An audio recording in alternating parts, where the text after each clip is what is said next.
নমস্কার বন্ধুরা, আপনারা দেখছেন কেএস টিভি ইউটিউব চ্যানেল। তো বন্ধুরা, এই মুহূর্তে রয়েছে দেশের সমস্ত কৃষকদের জন্য বিরাট বড় সুখবর। পিএম কিষাণ প্রকল্পের 22 নম্বর কিস্তির টাকা কবে থেকে দেওয়া শুরু হবে, কোন কোন কৃষকরা এই 22 নং কিস্তির টাকা পাবে এবং কোন কৃষকরা পাবে না, সেই বিষয়ে কিন্তু সঠিক আপডেট জানানো হয়েছে এই ভিডিওটিতে। এছাড়াও যে সমস্ত কৃষকরা 21 নম্বর কিস্তির টাকা পাননি, তারা কিন্তু এইবার থেকে সেই কিস্তি পাবে, অর্থাৎ 22 নম্বর কিস্তির টাকার সাথে 21 নং কিস্তির টাকা পাবে। তো বন্ধুরা, ভিডিওটি কিন্তু সম্পূর্ণ দেখবেন, তবেই কিন্তু আপনারা সমস্ত বিষয়ে বিস্তারিতভাবে জানতে পারবেন।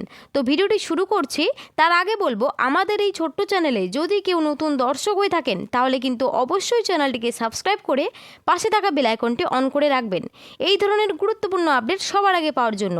তো চলুন বন্ধুরা, আজকের ভিডিওটি শুরু করা যাক। দেখুন, আজকের আপডেটে বলা হয়েছে পিএম কিষাণ প্রকল্পের 22তম কিস্তির টাকা দেওয়ার কাজ শুরু হলো 12/2/2026 বৃহস্পতিবার। তো বন্ধুরা, এই আপডেট নিয়ে আজ কি জানানো হয়েছে, চলুন বিস্তারিতভাবে জেনে নেওয়া যাক। তো বলা হয়েছে, দেশের কৃষকদের চাষবাসের কাজে আর্থিকভাবে সহায়তা করার লক্ষ্যেই কেন্দ্র সরকার চালু করেছিল প্রধানমন্ত্রী কিষাণ সম্মান নিধি যোজনা।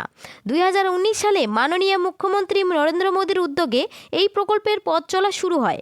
মূলত দেশের ক্ষুদ্র ও প্রান্তিক কৃষক পরিবারগুলোর পাশে দাঁড়িয়ে চাষের সময় যে আর্থিক চাপ তৈরি হয় তা কিছুটা হলেও লাঘব করাই এই যোজনার প্রধান উদ্দেশ্য।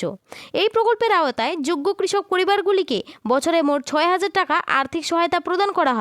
তবে এই অর্থ একসাথে দেওয়া হয় না, বছরে 3টি সমান কিস্তিতে প্রতি কিস্তিতে 2,000 টাকা করে সরাসরি কৃষকদের ব্যাংক অ্যাকাউন্টে পাঠানো হয়। সম্পূর্ণ অর্থ ডাইরেক্ট বেনিফিট ট্রান্সফার অথবা ডিবিটি পদ্ধতিতে দেওয়া হয়, যার ফলে মাঝখানে কোনো দালাল বা ঝামেলার সুযোগ থাকে না। পিএম কিষাণ প্রকল্পে কিস্তি দেওয়ার সময়সূচিও নির্দিষ্ট। সাধারণত প্রথম কিস্তির টাকা দেওয়া হয় এপ্রিল থেকে জুলাই মাসের মধ্যে, দ্বিতীয় কিস্তি আসে আগস্ট থেকে নভেম্বরের মধ্যে, আর তৃতীয় ও শেষ কিস্তির টাকা দেওয়া হয় ডিসেম্বর থেকে পরবর্তী বছরের মার্চ মাসের মধ্যে। 2025 সালে কৃষকদের অ্যাকাউন্টে 20 নম্বর কিস্তির টাকা জমা হয়েছে। এরপর 21 নম্বর কিস্তি ব্যাংকে পৌঁছায় 19শে নভেম্বর। অর্থাৎ চলতি অর্থবর্ষে ইতিমধ্যে 2টি কিস্তির টাকা কৃষকরা পেয়ে গেছেন। এখন স্বাভাবিকভাবেই লক্ষ লক্ষ কৃষকের মনে একটাই প্রশ্ন, যে পিএম কিষাণের 22 নম্বর কিস্তির 2,000 টাকা কবে ব্যাংকে ঢুকবে। তো সরকার এখনো পর্যন্ত 22 নম্বর কিস্তির নির্দিষ্ট তারিখ অফিসিয়ালি ঘোষণা করেনি। তবে একাধিক বড় মিডিয়া রিপোর্ট অনুযায়ী ফেব্রুয়ারি মাসে এই কিস্তির টাকা আসার প্রবল সম্ভাবনা রয়েছে। কারণ আগের বছরগুলোর দিকে তাকালে দেখা যায় 13তম কিস্তি দেওয়া হয়েছিল 27শে ফেব্রুয়ারি, 16তম কিস্তি 28শে ফেব্রুয়ারি এবং 19তম কিস্তি দেওয়া হয়েছিল 24শে ফেব্রুয়ারি। সেই ধারা অনুসরণ করলে ধারণা করা হচ্ছে 2026 সালের 17 থেকে 27শে ফেব্রুয়ারির মধ্যে 22 নম্বর কিস্তির টাকা কৃষকদের ব্যাংক অ্যাকাউন্টে জমা হতে পারে।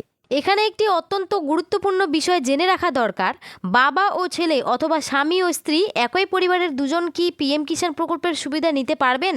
তো সরকারি নিয়ম অনুযায়ী উত্তর একেবারেই স্পষ্ট যে না, একটি পরিবার থেকে শুধুমাত্র একজন সদস্যই এই যোজনার সুবিধা নিতে পারবেন। ভুল করে যদি একই পরিবারের একাধিক সদস্য আবেদন করে থাকেন, তাহলে আবেদন বাতিল হতে পারে। এমনকি টাকা চলে গেলে সরকার সেই টাকা ফেরতও নিয়ে নিতে পারে। অনেক কৃষকের ক্ষেত্রেই দেখা যায় কিস্তির টাকা আটকে যাচ্ছে।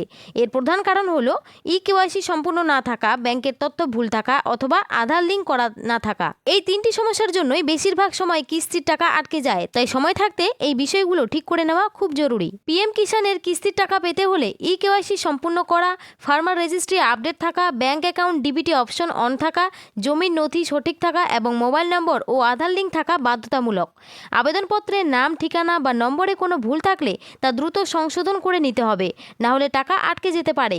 যারা জানতে চান পিএম কিষাণ লিস্টে নিজের নাম রয়েছে কিনা, তারা pmkishan.gov.in সরকারি ওয়েবসাইটে গিয়ে ফার্মার্স কর্নার অপশনে ক্লিক করে বেনিফিশিয়ারি লিস্ট নির্বাচন করতে পারবেন।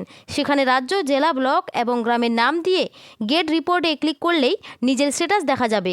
সব মিলিয়ে বলা যায়, প্রধানমন্ত্রী কিষাণ সম্মান নিধি যোজনা দেশের কৃষকদের জন্য একটি অত্যন্ত গুরুত্বপূর্ণ আর্থিক সহায়তা। তুমি একা নও, সরকার তোমার পাশে আছে। নিয়ম মেনে প্রয়োজনীয় কাজগুলো ঠিক থাকলে খুব শীঘ্রই 22 নম্বর কিস্তির টাকাও কৃষকদের ব্যাংক অ্যাকাউন্টে পৌঁছে যাবে। তো এবার আসি, যে সমস্ত কৃষকরা 21 নং কিস্তির টাকা পাননি, তো তারা কিন্তু এই 22 নং কিস্তির সাথে 21 নং কিস্তির টাকা পেয়ে যাবেন।